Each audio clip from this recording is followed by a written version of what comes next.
Yəqin bir çoxunuzun evində bu tavalardan var. Bunlar yapışdırmayan teflon tavalardır. Bir dönəm həyatımıza girməyə başladılar və o gün bugün sevimlimizə çevirdilər. Səbəbi isə yapışdırmamaqları oldu.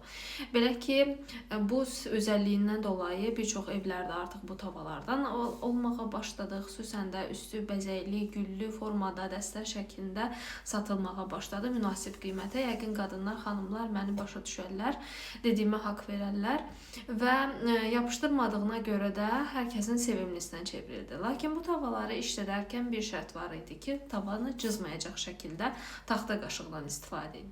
Ona görə yox ki, o tava yenidən yapışdırmağa başlayar. Bəli, çox adama bu deyildi ki, bəs bu tavalar yapışdırmağa başlayacaq, ona görə cızmayın. Amma əslində həqiqət başqa cürdür. Belə ki, bu tavaların bugün insan bədəninə nə kimi ziyan vurduğundan danışacağıq və bu videodan sonra düşünürəm ki, bir çoxunuz bu